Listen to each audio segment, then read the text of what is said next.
the link and the information about the PowerPoint. So we'll make sure you get that. We'll go through these comments later. Um, and also for those that did not attend last or did attend last time, the some of the slides will be the same, but we're going to go deeper into critical thinking at this point today. So you'll get a chance to see unfold this critical thinking idea a little bit in a little bit deeper way. I am really excited to be here. I'm excited to talk about these principles. I teach at, as Dahlia said, I teach at Santa Ana College School of Continuing Education, which isn't too far from Anaheim. It's a big school. We have nearly 20,000 ESL students a year, and I teach a class continually. I was out of the classroom for a little bit about a year ago, and I'm so glad that I'm back because this is where I need to be. I really enjoy it a lot, and it's a great opportunity. As we get started, I'm going to be using pages from Standout, and I want to really talk about critical thinking, but at the same time, I'll be interweaving ideas about Standout. The idea about this workshop is that we expect that many of you have not used Standout before. 2 weeks ago, we were hoping that a lot of people that had been using it before or have been using it would be with us. And this time we're hoping that we have some people that haven't seen it before. So this is kind of the idea here. Although we'll be talking about critical thinking, I'll be using these materials just to give you a context of how these materials will all fit together and how the critical thinking can fit into your program. Let me just talk just a little bit about Standout and what it is. I'll just take a couple minutes here. So we have our 6-level series. It's student books are beautiful. They have beautiful pictures and ideas in them from National Geographic. What a great influence, and we appreciate so much that National Geographic is part of this project, or we are part of National Geographic now. Also, that comes with the books are print workbooks. Some of you may be familiar with Grammar Challenge. Grammar Challenge is now incorporated into a more extensive workbook that is longer, 3 pages per lesson, which includes the grammar, but also has more reading and writing and vocabulary development. So you have that. Also online, and we'll talk to you a little bit later about where you can find this, but it's free. There's multi-level worksheets. These worksheets are customizable. They're on Word format, so you can change them any way you want. You can put your students' names in them. There's about 2,000 of them that are available to you if you want to access those. Also, there's something called the online workbook, which is not the same as the print workbook. It'll help your students develop digital literacy and also support all the things that the students are learning in the books. There's a little bit more of a charge for that, but it's very reasonable. So you might want to look into that as well. It really helps support what the students are doing. We're not going to talk a lot about it today because we don't have time, but I hope that you will look into that as well. Finally, for the teacher, there's presentation tool. A presentation tool is basically like a PowerPoint, except for you can click on the videos, you can click on the audio, you can click on different types of activities, and also see the book itself. So you can use that if you have some way to project it, and that comes in DVD and that comes in DVD, or you can get it online. I'm sorry, that also comes in a flash drive, so you can install that on your computer. We also have videos, which life skill video and other things, as well as the National Geographic video. So let's get started with this. Now that you know a little bit about Standout, I'm going to go a little bit quickly, but I'm going to be asking for your participation in a little bit. So please be aware of that, and please participate if you can. The Standout, I think you'll find as we talk about it, our goal is to really get students involved and engaged. And the best way to do that is to have critical thinking skills. We're using activities that have been tested and tried. Those are evidence-based instructional activities and learner-centered activities. So here we go. So today, there's 3 goals that I have, 3 objectives that I hope to accomplish today as we talk about these things, and I hope by the end of the presentation that you will see the value of encouraging your students to use critical thinking. Critical thinking can be very helpful, and it can allow students to use real communication. One of the things that there's nothing wrong with repetitive type activities like dialogues, but that's not far enough. We need to go beyond that, and we need to get to real communication. One of the best ways to get to real communication is to allow the students to think critically and to be creative about what they're thinking about, giving them opportunities to engage in things that are near real life experiences. And as they become more engaged, they will remember more and they'll learn more. So we're hoping that you'll understand that. Also, there's a great movement in the United States on standards, and it's been going on for 15 years now. But in this standards age, there are some new standards that have come out that everybody is looking at, and a lot of programs are looking at when they're trying to decide what book to use and what materials they need and how to develop different types of skills in their classroom, whether it's workplace or academic focus or life skill, and for example, like college and career readiness standards. And we'll be talking about that a little bit today.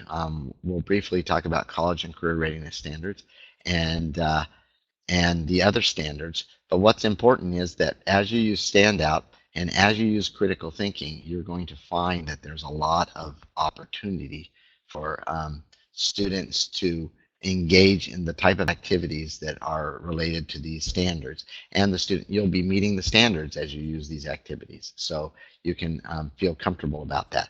So one of the things that happens when I talk about critical thinking, not at my workshops but at other times, I hear every once in a while someone come to me and say, well, you know, higher level students can do critical thinking but not lower level students. And I want to encourage you to try these activities in the classroom. I have a lot of testimonials from teachers that have done that, and they are great, telling me how students have improved and how they've really risen to the opportunity to actually try to accomplish things through critical thinking. I wrote this a couple of years ago: nurturing our students is not giving them everything.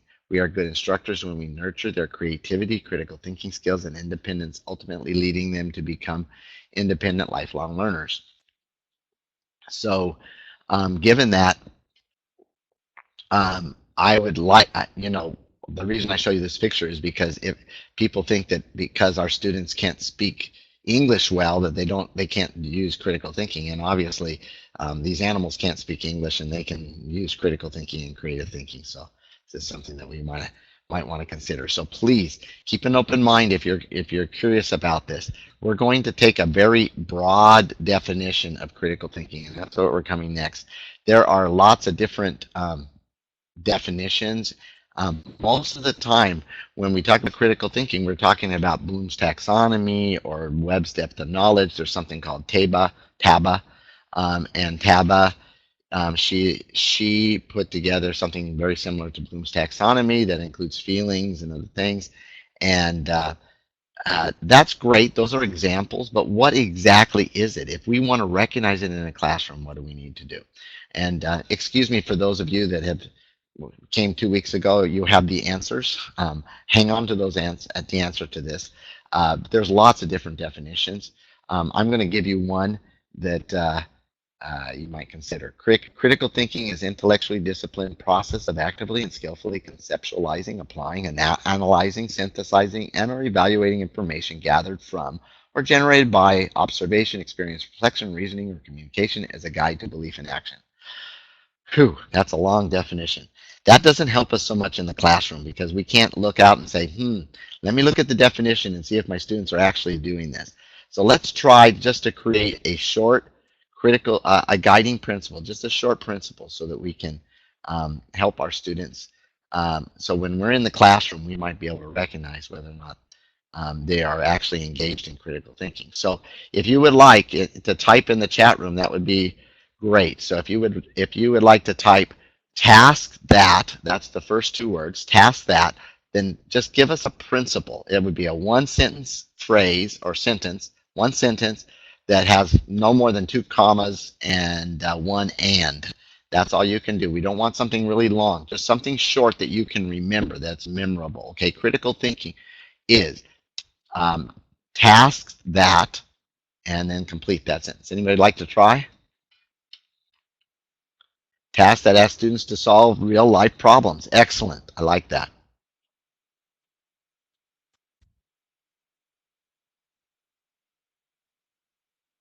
Okay. Tasks that challenge thinking beyond the box. I like it. Tasks that do not have an explicit answer. I love that part too. When you use critical thinking, there are activities that you can do that are open-ended, and when they're open-ended, students can't be wrong. Isn't that great? Students can't make a mistake if they have if there's not a wrong answer. Task that helps them apply their prior knowledge. Great. Everybody's typing. Great. Okay. So I'm going to give you ours. This one is a little different than yours, but all of yours are great. You just need to know when you're teaching your class that your students are engaged in critical thinking. And so I ask myself this question all the time as I'm teaching.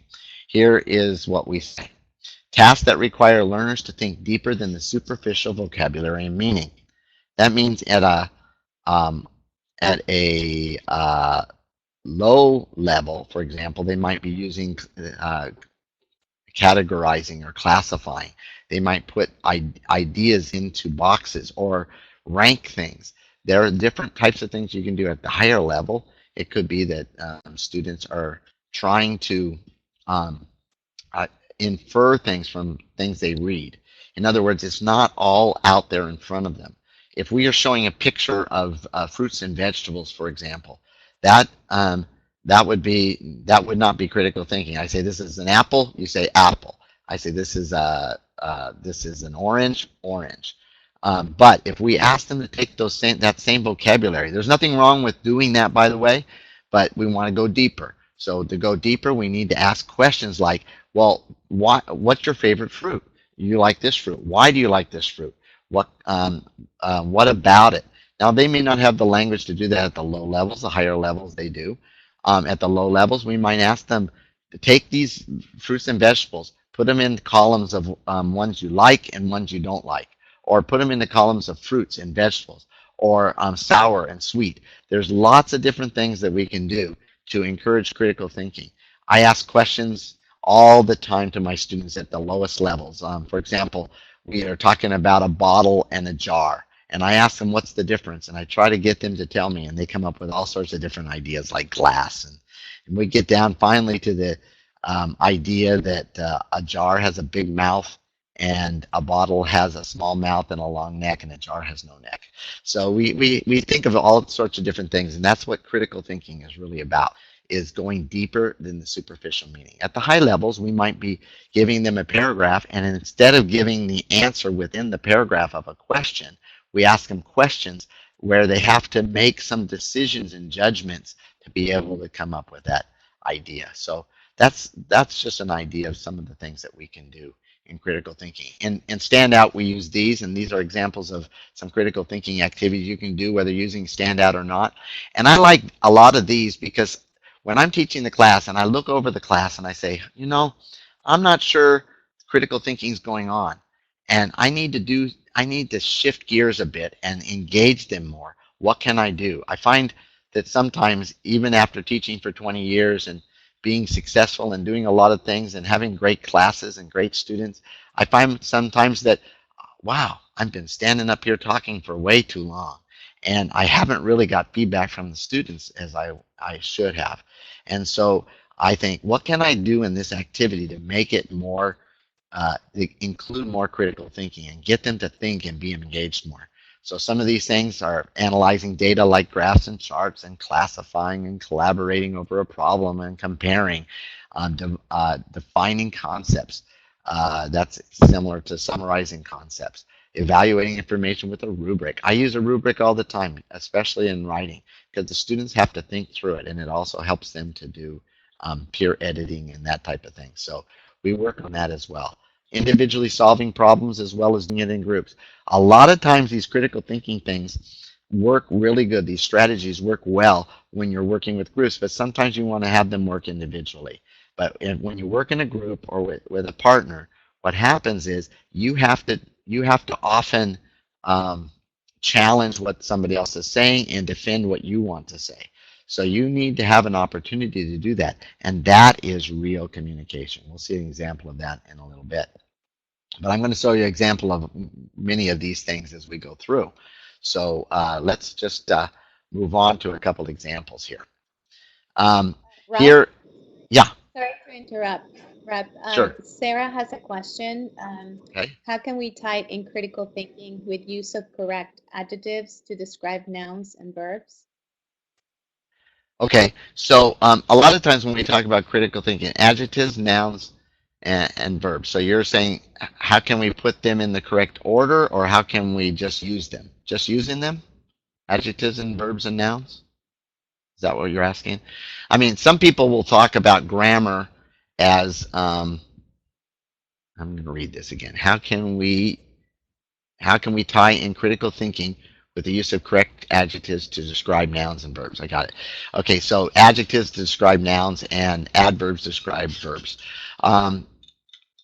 First of all, if you want to go purely grammar, you can do that and you can develop ideas for critical thinking, but I would put it into a context and have them using the language.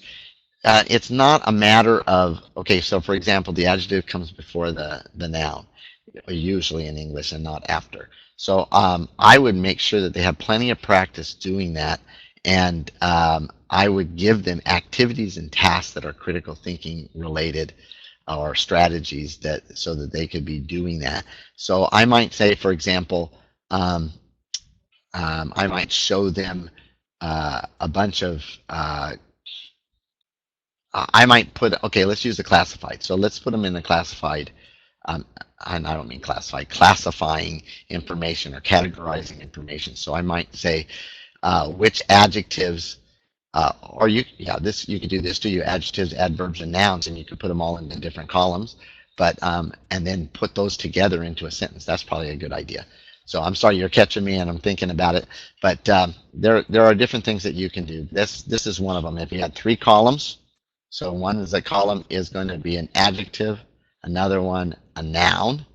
That would be a way for the students to be able to say, okay, put a bunch of words on the board, and they take all the adjectives, put them in one place, all the nouns, put them in one place. That might be clothing, for example. And so you only use the one context, so they don't get confused about the vocabulary, and then you ask them to do that. You put them in the different categories, and that would work fine. You could do the same thing with verbs and adverbs, and then you take those and have them make sentences of those to describe what they see around them. So you could use the vocabulary, the adjectives you see around them. So this student over here is wearing a green shirt, and this one's wearing a blue shirt. So you're going to put green and blue in your adjective in your list of words that you're going to use. That's just an idea. We'll get started. We'll give you a few more ideas as we go along. All right, so let's look at this flow chart.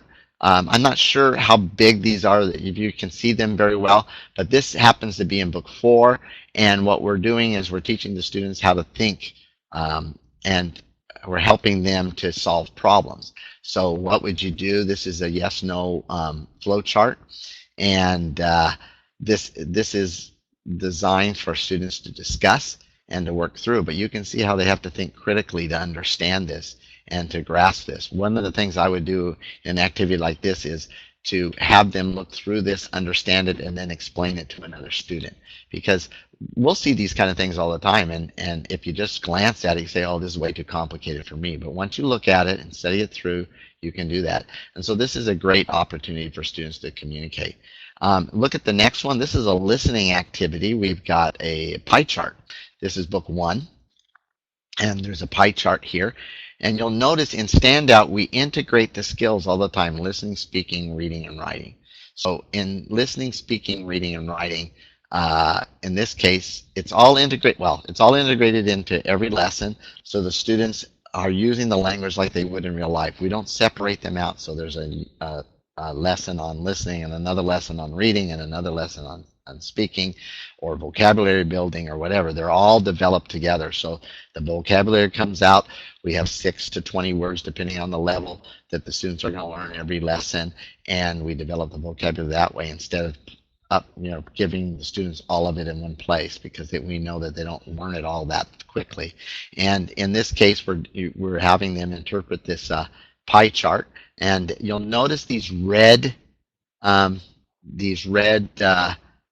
bold words in all caps. These are our critical thinking activities, so you want to make sure you exploit those when you use them. Students here are beginning to understand how these pie charts work. They're filling in a chart, and they're using their language to do what they can at this level, which is book 1, which is beginning low. Even lower than that is basic, and in basic, our students, instead, we could have just said, do this dialogue. If you look at this dialogue here, practice this conversation. How much is it to go by bus? And we could put the price next to each item in the picture, for example. We could show the bus, and we could say how much it would cost to go by bus. But instead, what we're doing is we're having them use the chart to be able to do the speaking activity. So we had listening over here. Now we have speaking. We have reading informational charts. And now we have speaking, and the students are communicating about this chart. This is at the very lowest level, and they can do it. But this involves critical thinking as they develop and read charts. So that's kind of the idea. Also, along those same lines, we have classifying, or in some of the materials it says categorizing, and I've given you a couple examples of that here. One of the things I want to show you is, like I was talking about with the adjectives and nouns and the adverbs and verbs, this is a lesson that involves food, and there's a picture on the previous page that has food in all different places, on the counter, on the refrigerator, and over the counter. And the students are learning these prepositions, but in context. We don't take grammar out of context. We put it in a context. So when you heard my example about adjectives and nouns, I didn't say just any adjectives and nouns. We talked about adjectives with clothing. And that way, the students are focusing in on one context, and they'll remember more. They'll be more engaged. So think about that as you're using as you're talking about grammar, for example. Put it into a context. Make it work for you. So in this case, they're saying on the corner, in the refrigerator, and you might notice in standout, we know where students are making a lot of mistakes, so we've got italicized in and on, because we know that students often confuse those, because in some countries, and in Spanish, they use the same word. So if we were to translate that. So here's an opportunity for them to do something like that. That's in basic. In book 2, which is high beginning, here's an example of them classifying summer and winter clothing and putting them into categories. I know this is maybe just a tad hard to see, but you can get the idea that they're taking first they're looking at this vocabulary. This is not really critical thinking too much. There might be an element of it when they're trying to decide if a sweater is a sweater and a shirt is a shirt. But we have them identify these things, and this could be the classroom presentation. So you might do this with the students and work with the vocabulary, allowing them to give you as much information before you help them.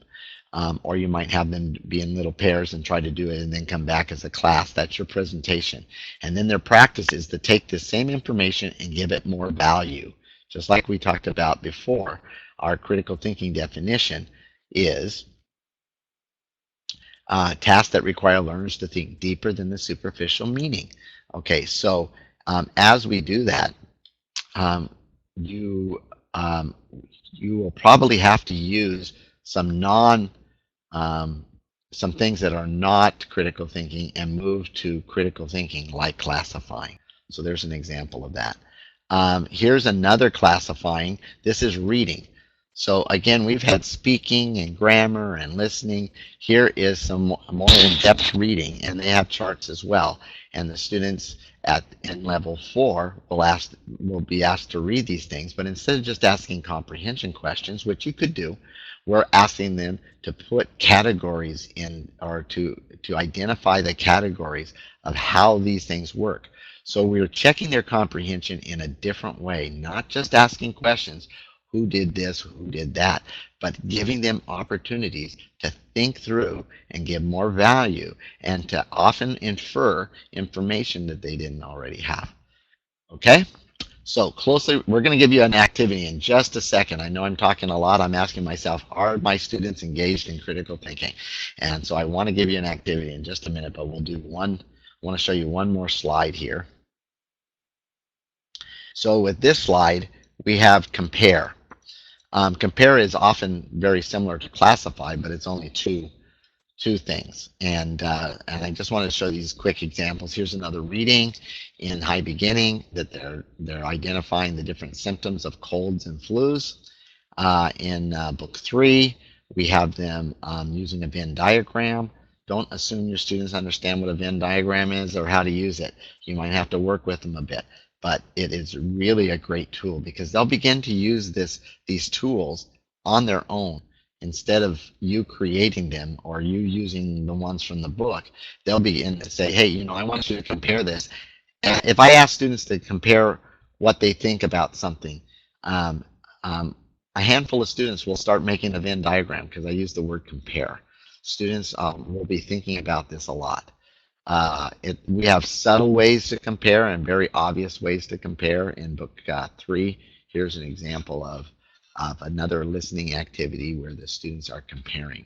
So these are just some of the things you can do. What I'd like to do is give you just a little task to do here. And make sure you can see this. Okay. So here, this box at the top right, this is not part of the page. I have it here so that you have something to choose from. As we look at this, it's just a little bit. It's just a tad too, not the wrong way. Oh man. Okay. I'm a tad. Dahlia, can you help me with this? Get this. Oh, maybe I just put 80% here. Let's try that.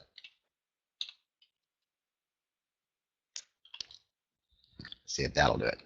Yeah, there we go. Okay, so you can see everything. All right, so what I'd like you to do is try to figure out which one of these words go with which item. All right, so let's do letter E together. So letter E, do you think it says answer the questions in a group, underline the supporting ideas in the article. This is an article.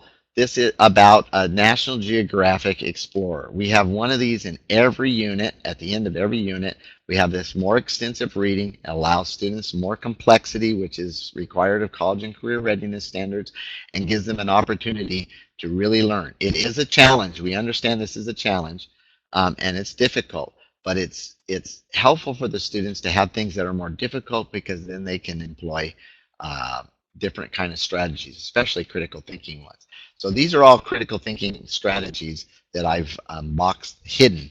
The first one, let's just say E. Answer the questions in a group. Underline the supporting ideas of the article. What do you think this is? Cite, interpret, create, apply, or infer? Anybody like to respond?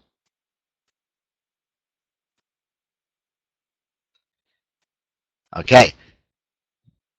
Okay, most of you are saying cite. Some of you are saying infer, and that's fine. In this case, it's cite. One of the things that College and Career Readiness Standards asks us to do is to cite, and you can't just say, hey, I think this is the answer. You have to give a reason for it. So we're giving them an opportunity this is a beginning high, we're giving them an opportunity to be able to find the information in the paragraph. So you can see that that's important. I'm going to click on the button, but I want you just to look at these other ones for just a second and see how you can do. You don't necessarily, if you want to type in something like interpret is letter B or whatever, and I'm not saying it is, just go ahead and do that if you like. I'm just going to give you a second to look at these and see if you can figure out how they might fit in.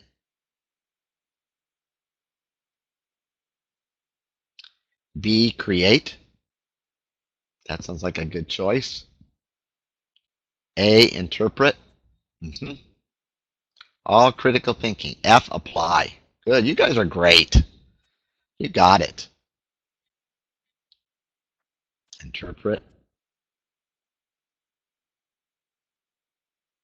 Interpret. Okay, I'm going to push the button here and we'll see how you did. Excellent. Um, D is infer, E is cite. Now, this is just our interpretation of what it could be. If you said infer for this one, that's certainly fine because it's not necessarily exactly telling you what it is, and so you have to find that. So you're inferring here too. Um, infer, answer the questions about the main idea. Notice it's talking about main idea. This is talking about details. And I think for later on, we're going to talk about that a bit, and you'll see that. But this is critical thinking all the way through. If we have our students, if they're just reading, maybe we should give them something to think about as they're reading. But at this level, especially at beginning high, we're helping them to understand that there are paragraphs, and paragraphs all have their own set information, and or should I say idea or topic. And so they're divided up that way, and this helps the students to be able to see this. All right? And they follow the depth of knowledge order. Absolutely. Very good. All right. I like it when you guys know what you're doing. This is good. All right. Folks in the webinar 2 weeks ago, sorry we're going to repeat this, but I just love this activity. This is one of my favorites. I use this. I actually teach out of this book. This is book 2. And I love doing this activity. If we were going to do this activity in the classroom, after we have talked about nutrition, we have been developing vocabulary all the way through the unit. Okay, this is lesson 4 in the unit. We've been developing vocabulary, and so that a lot of this they know, but not all of it. So I'm going to use the opportunity to develop more vocabulary.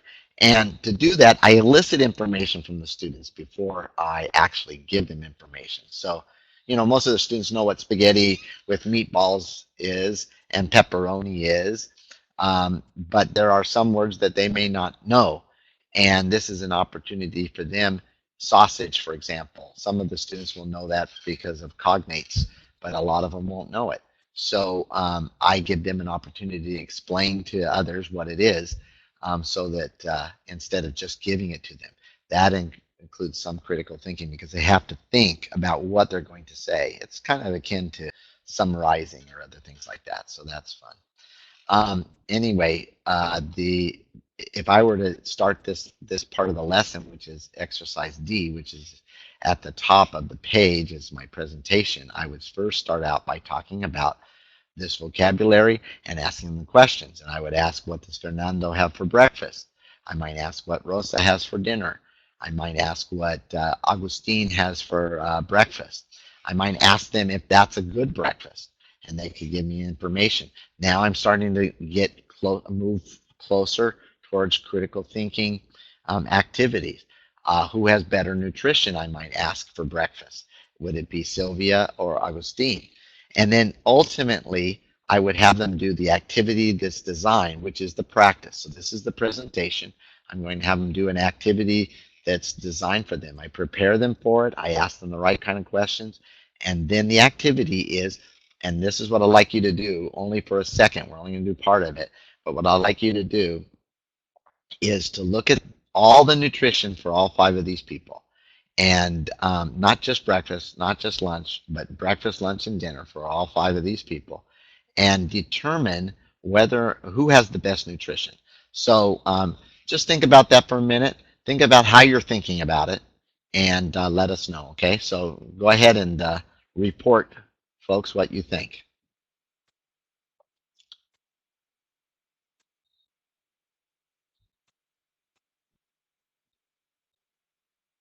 I see the question about questions, so I'll answer that in a moment. Rosa, Agustin, Rosa. This is one of those opportunities to give students an activity where they're using real communication and there's no wrong answer. So if they said Agustin or they said Fernando, they would still be right. Okay. This guy at the bottom is Gabriel. If you can't see his name, but you can know who he is in case you want to pick him. I don't think you are going to, but you can. What's interesting is in class the students do all of these different things, so it's kind of fun that way. When I said the right kind of questions, that's probably, I probably was just speaking too quickly. There are just any kind of question, but you could ask yes, no questions. Is this cereal? Is this milk? Does Sylvia have cereal and milk? That would not be critical thinking. So I guess what I meant when I said right kind of questions is critical thinking type questions where you ask what is more nutritious, cereal or coffee? Or I'm sorry, milk or coffee? So that's the kind of thing that I was thinking of at the time when I said that. All right, let's move on. You've got a few activities here under your belt. You can see how they kind of function and stand out. Again, I want to just run back real quickly to this list. You're going to see all these type of activities, and we, of course, don't have time to go through all of them and show you all of them, but I want you to think about this as you're teaching, whether or not you're using standout or not. Are you using critical thinking skills? With standout, you've got that red, bold print, but even with that, if you just run through the activity without really thinking about whether or not it's critical thinking or not, the students won't get as much out of it. If you can exploit those type of critical thinking activities in the book, that will really help you to understand and be motivated to do a lot with it. So keep that in mind as we're going through. I just want to touch quickly on College and Career Readiness Standards. In College and Career Readiness Standards, we have what sets them apart from other standards is, I believe, critical thinking. So I took the College and Career Readiness Standards and I condensed them into a summary. This is really super, super abbreviated. So don't ever tell somebody, hey, this is College and Career Readiness Standards.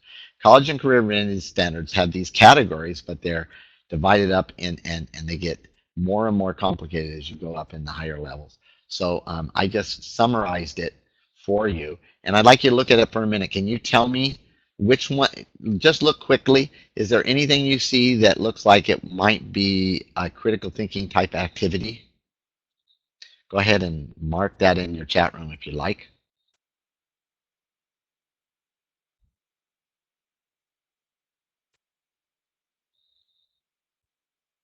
Integration of knowledge, analyzing, evaluating and comparing, interpreting words, analyze, evaluate. Yep, any more? Pretty much everything, yeah.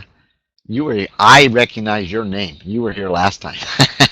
That's right. Really, if you look closely at these, you can pretty much make a case for any of them being critical thinking. And so I wanted to show you this because to me, this is one of the most important things that I can tell you today. When you get overwhelmed by all of these different standards that we're supposed to know, when you're overwhelmed by all of those things, think about the fact that if you are incorporating critical thinking, you're meeting a lot of those standards. If you do it on a regular basis and you make sure you encourage it, you are going to do that. Higher order thinking, critical thinking, I see somebody mentioned. Those are the three of the Bloom's taxonomy. Usually they're considered the top three that we do. And those are really important. I want you to think also, though, if you think back to our guiding principle, that everything that leads to that is also important because it'll help the students to prepare for that and it'll also engage. So I call those the first three in there, which are important, is I consider those three preparation for critical thinking because you need to have those as well. So think about that as you're going through this. And as you're teaching your class, what can you do to help your students to be more engaged? Use critical thinking. What can you do to help your students learn more and remember more? Use critical thinking. What can you use to help your students communicate more effectively and in real communication? Use critical thinking. Those are the things that are most important above all else. So think about that a little bit as you go through. What's nice about critical thinking is that it isn't only for academic success. You don't only use it to get through school and say, hey, you need critical thinking if you're going to get through college. but you also need it for the workplace. So the same skills that you would use in an academic setting, you might use in the workplace setting. Let me give you an example of that. Here's the workplace skills that we identify and stand out. There's more. And a lot of the critical thinking and SCAN skills, we call them, the Secretary's Commission on Achieving Necessary Skills, are there. And we annotate these in our lesson planner that we're going to talk about in just a minute. But I want you to think about these for a minute and think, would these apply to academic work as well as workplace? Combine ideas and information? Absolutely. Make decisions? Yes. Manage time, exercise leadership roles. Well, people that exercise leadership roles are the ones that are most successful in school. So these are employability skills, right? They're soft skills, absolutely. And these are the type of skills that you want to encourage your students to gain so that they can be effective in both workplace and academic spheres. So we work on those and develop those. If students can do this, I know you probably heard this before, but there's a lot of businesses out there that say, hey, you know what, if my workers will incorporate these skills, that's what SCAN skills are and employability skills. If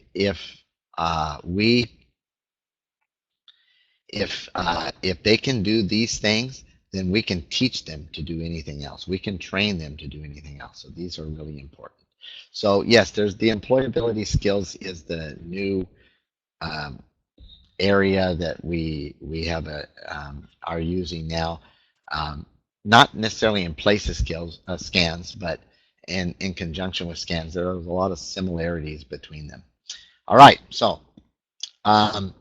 one other thing that we do that kind of mixes these skills and help us to work with these skills are projects. We have projects in Standout. The projects in Standout are wonderful. They take some time, 1 or 2 days to do a project, and you may feel like, oh man, I don't know if I can use that time to do that. We have so much to learn. But I want to tell you that it's better to learn a little bit well than it is to learn everything in a cursory fashion. So in Standout, we have this recycling system so that students will learn, they'll probably forget, they'll learn again, they'll forget again, they'll learn, and we can go through it over and over and over until they've learned it several times and they get stronger at it. And this is really important. So we are really careful to not overburden. And this is something that's really important. Acceleration is another term that's being used a lot. And I want to stress this because people think that acceleration in courses means that you are teaching faster, but you're not teaching faster. What you're doing is you're choosing the most important things. And we've tried to do that with Standout. So you have, it's an extensive book, but you're working on specific skills, and it's very rich in a lot of information, but we concentrated on what skills are most important, what vocabulary is most important, what grammar is most important for them to use. And so we do that. And so when I say that you should do these projects, I'm saying that it will reinforce all of that. And you can make time if you plan it. If you want to, everybody's always welcome to email me at the end of the slides here. You'll see my email address. Please email me. I will respond. And I can give you, I have this thing called a long-term planning guide that I use to plan out my semester so I can know exactly what I need to do. And I don't use every project because when I do my long-term planning, every project I don't have time to do every one. I do every other one. And then we have what's called exam view, which gives us an opportunity to give students tests on just a unit or on several units. And so in my case, I test them on 2 units, and the unit before, I give them a project. And they're great. They're fun. Students use real communication. They're using all these skills to develop as a team these projects. And they have a product and they present at the end of the day. And I just did one day before yesterday, which was our last teaching day of class, and it was great. Here's just an example of what we do. So these are the ones that we're doing in Standout. So this is book basic, and then book 1, 2, 3, and 4. You can just kind of glance at these. We're not going to take a lot of time, but just glance at these. Create a housing plan, plan a move, plan a dream house, set up a business office, create employee handbook, get a new job, create a financial plan. All of these different activities they do in teams and develop. I love this one, the community health pamphlet. They go out to the community. This is also really good for EL Civics. There's a lot going on with EL Civics, and so you might want to look at that a little bit.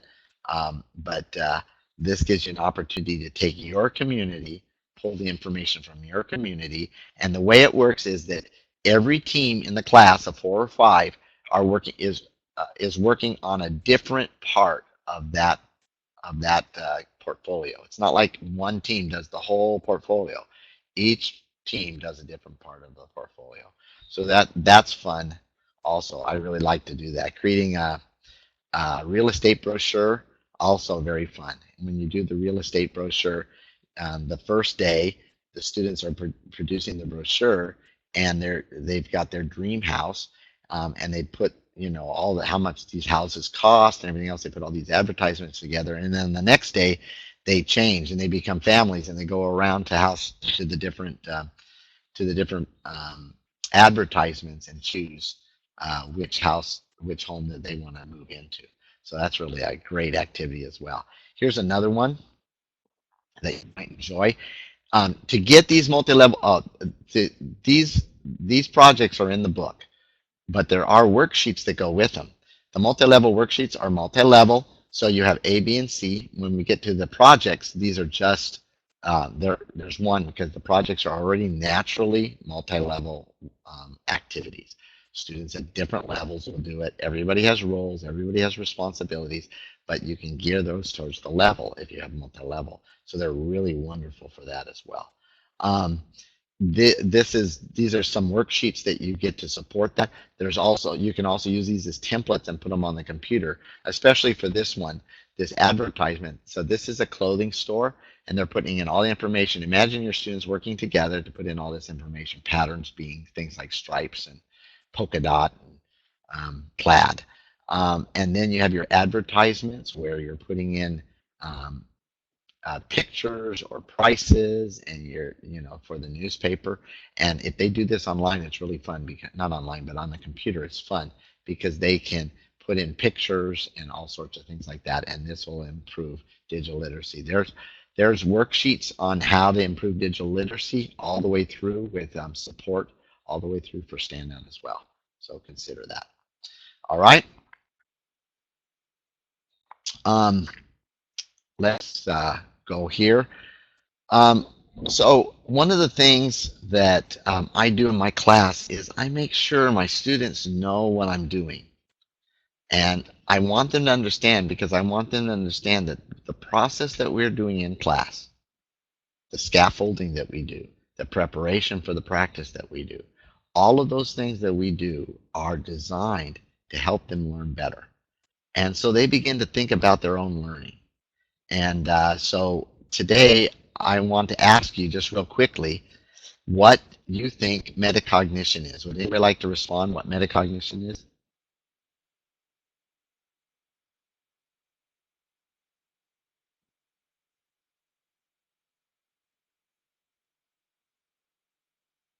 Thinking about thinking. Think about one's thinking.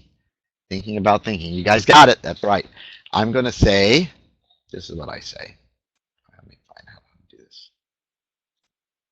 An awareness of how you think and learn. So great. Thank you very much. That's what metacognition is. Now I have another question for you. Where does metacognition lead? What is, in other words, what is the benefit of metacognition?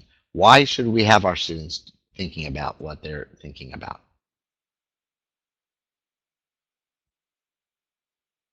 Self-awareness, problem solving, changed behavior, good. Self-empowerment, I like it. It helps to apply knowledge to personal life. Okay, so all of those answers are great. I put here. Helps students to learn and become independent lifelong learners. So this self-awareness, this idea that students become more emboldened or empowered. That's what this is about. When students understand how it works, how does it work? That how am I learning? They begin to recognize and be able to take advantage of the things that we're giving them more, whether it's critical thinking or what it is. So this is also, this metacognition is part of critical thinking. If students understand the process and understand what's happening, they can take advantage of those things. So when you say to them, hey, I want you to go watch TV for 30 minutes a day, instead of them saying, oh, yeah, or the teacher said it would work, they start to think, oh, well, this is how it works. I pick up a word here and there, and then after a while, they start thinking more about what's happening. And this is how this will work, okay? So think about that for a minute. Now, I want you to apply this to lesson planning. We got only a few minutes left, so we don't have a lot of time. So I want you to think about this for a minute. We use a 6-step lesson plan system. And here is what we do with this. We put our students, I tell my students what these steps are. They could teach you about lesson planning. Maybe you already know these steps, but if you don't know these steps, they could tell you these steps. They're that good at it, because I want them to understand and apply these things. So what do you think is the first step? Anybody like to respond? We only have a second, so let's just do this quick. Introduction, that's a good guess. Warm up. Let's try it. We don't have a lot of time, so I'm going to click on this, and you can see the answers. And I want to show you why this is important. So it's warm up, introduction, presentation, practice, evaluation, and application. Many people get confused about evaluation. We evaluate all the time, but we're evaluating to make sure that the students are ready for the application, because the application is basically hands off. Let them do their thing. Let them make their mistakes. So before they make those mistakes, we want them to prepare. So we check, are they ready? In Standout, we have 3 presentation, practice, evaluation, and applications in every lesson. So be aware of that. So a lesson has a vast number of things. If you have a shorter class, you use fewer. Okay, but this is going through my students' minds, and this is what I teach my students. If you're going to do something, make sure you have an objective. Make sure you know where you're going and why you're doing it. Then you learn the new information, you get proper support, and you practice it, and you check that you learned it, and then you apply it to your life. And if you follow those steps, you have the necessary scaffolding to help you. Every lesson in Standout is designed this way. And this is why we have a lesson planner. The lesson planner is designed so that the students have this scaffolding all the way through. And it has the warm-up. You can see it from this slide. Warm-up, introduction, presentation 1, practice 1, evaluation 1. On the next page, it will be practice 2, or presentation 2, evaluation, practice 2, evaluation 2. And then we have the next page, which is presentation 3, practice 3, evaluation 3, and application. So that's the idea behind all of this, so that our students will learn. What's nice about a lesson planner is it's not a teacher's guide. A lesson planner talks to you about what to do from the beginning of class to the end of class, not just what to do with whatever's on the page. And our lesson planners, you can see the listening scripts are integrated into the lesson planners. You'll see our philosophy and ideas. This is a guide. If you don't want to use it, you certainly don't have to, but I would look at it because it might give you some good ideas, and you kind of get the impression of what you need to do here, or some ideas. Here's some more. These are not related to the last one or even to each other, but I wanted to show you also that there's best practices involved. Notice here it says with books closed. That's the difference between a teacher's guide. It's what happens in the class, not just with the books. And then here's some best practices. These are evidence-based instruction that we're putting into the areas called best practices, error correction, random grouping, eliciting information. You get a lot about our philosophy here, and we're trying to help you understand where we're coming from. You have your listening scripts, and here's something about critical thinking. Let's look at that a little bit closer. So if we were to look at that, students at this level are often asked, this is the basic level, are asked to repeat or copy. However, students should be introduced to ways of thinking critically when they are ready and given enough information and resources to do so. Activities that force students to complete a puzzle in context of given objectives are very useful. As students think critically, they become independent lifelong learners. So as we finish up here, I hope that you're getting some ideas about critical thinking and our philosophy about it and how it works in Standout. What I would suggest you do is get the books, look at them, walk through, and you'll see it in the context of a whole lesson and a whole unit. Because this workshop was specifically about critical thinking, I wanted to give you these ideas, but you'll want to see it from beginning to end so you understand it. So um, here is some information, an information sheet that you could use in gl.cengage.com. You have access to this now. Here's the username and password. If you want to use that, please do. If you want the worksheets, you've got them. If you want the audio and video, you've got them right now. You don't have to wait till you buy the books. Find the correlations like College and Career Readiness standards, and you have answer keys for the workbooks. So keep all of that in mind. I'm going to take this down, but you'll have the slide that you'll be able to get to right after the, in a few days. Finally, and I put this picture here because I want to remind you that this is National Geographic and is beautiful and wonderful. Here is my email. Email me. I'm happy to talk to you anytime. Also, if you'd like to come visit me in Santa Ana, you're more than welcome to. It's been a real pleasure to be here. I know we don't have a lot of time for questions, but I'm willing to take a few if Dahlia, if that's okay with Dahlia, and we can discuss anything you like. Absolutely. If you have any questions, this is the time to bring them up. Some questions. And I did see a question earlier. It's hard for me to look at the chat box and not get distracted. So, but I just happened to glance and see you were asking about projects in small groups or small classes. And I don't know exactly what the question was because I just saw it quickly, but I'm guessing that with small classes, you're having a concern that it's hard to do those projects. If you have a minimum of 4 people, you can do those projects, actually 3. It would only be one project, it would be only one group. It's nice to have the bigger, so you have a group of 4, and you have a group of, ultimately 4 is the best. There are some things that you can do to make those projects work better.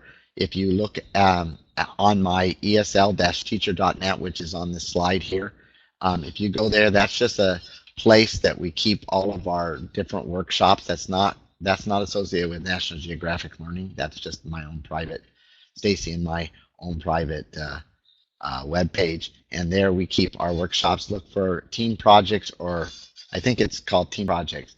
So click on that, and you can pull out some slides and some handouts that will help you to be able to incorporate those.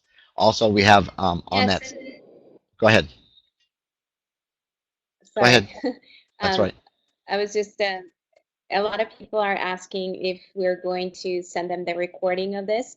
Yes, you will be receiving a follow-up email next week, and it will include the certificate of attendance, the PowerPoint presentation, as well as recording. So please make sure to look for it. It might go into the junk email, so just make sure that you check both your inbox and your junk mail, but you will be receiving those. And last, I saw a question, Rob, from Jan on OER. Can you? Okay, so OER, right now, the worksheets, I think you're talking about the worksheets. So the worksheets are OER is Open Educational Resources, and the worksheets are really attached to the book. We don't have them out in the world. That's something that the publishers need to decide whether or not they're willing to do that. You do have access to them, just like you would any others. You can use them. You can change them. That's why they're designed the way they are, and they're in Word format. So you can use them like you would OER, but you do need the password and the username. The rights to using those are totally open. We don't mind at all if you change a few things. We wouldn't want you to go publish them as your own.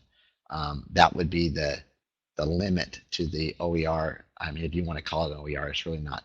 But if you want to use them for yourself, that's great. But I wouldn't change a couple words and send them out and say they're yours. That there's 4 different levels of OER, and we're really not quite at those levels because you have to have a username and password to get in. But since you have it, you have access to it. Okay, I hope that answered that question. And one last question from Susan. Is the standout level 2 appropriate for level 2 ESL students? Okay, so the level 2, as described by NRS, by the National Reporting System, yes, level 2 is level 2. So we have, if you want to look at those, if you get confused about those, let me just say it this way, because not everybody uses the same thing. In some programs, you call level 2 something else. So I'm assuming that you're talking about the NRS levels, but the NRS levels are beginning low, beginning high, intermediate low, intermediate high, and advanced. And we have basic is, well, book 1, lower, beginning low. So and a lot of people use it, and I didn't mention this last time, but a lot of people use it for their literacy classes. It is not designed as a literacy book. It doesn't have those literacy pages and ideas in it, but it moves slower than book 1. So you get a lot of the same information. It moves slower. Then you've got book 1, which is beginning low, book 2, beginning high,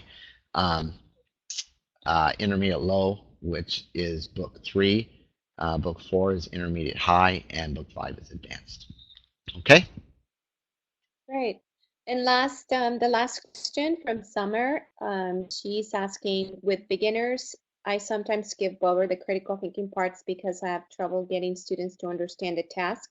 Some students with learning disabilities or that just haven't thought that way before. Do you have any quick advice?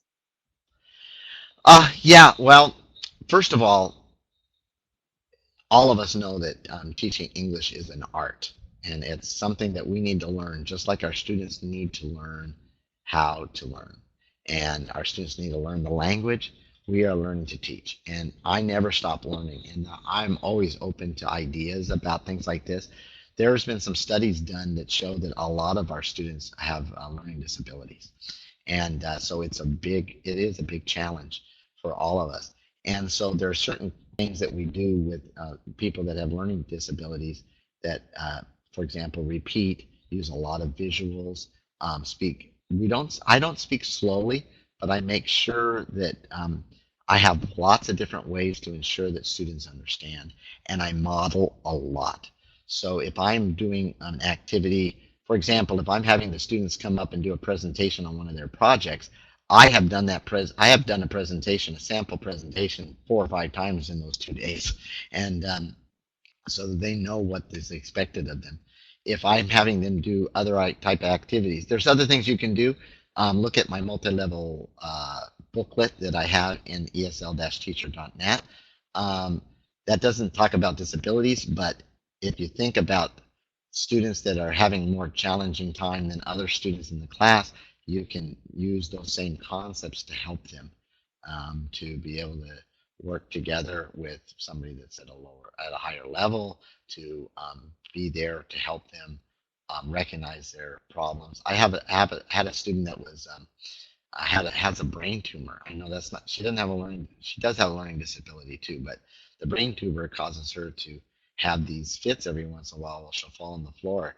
And at first it was every week, at least once or twice a week, she'd have one of these. And then finally now it's like once every 6 weeks or 2 months. And that's because the class and all of us started recognizing what we needed to do to help her.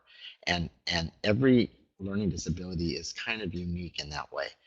And I'm not an expert, but what we need to do is recognize the students' needs and work with them closely and be close to them. So that's the best I can do on that answer. I'm not an expert, but it's something to think about. Great. Well, thank you so much, everyone, for joining us today. Again, we will be sending you the follow-up email next week with all the information. And as you can tell, if you want to write down Rob's email address is on the screen right now. He will be happy to answer any questions that you might have after you start using the books or anything that comes up. You can help you with it. So other than that, have a great weekend, and let us know if you need anything else. Take care, everyone. All right. Thank you. Bye bye. Bye.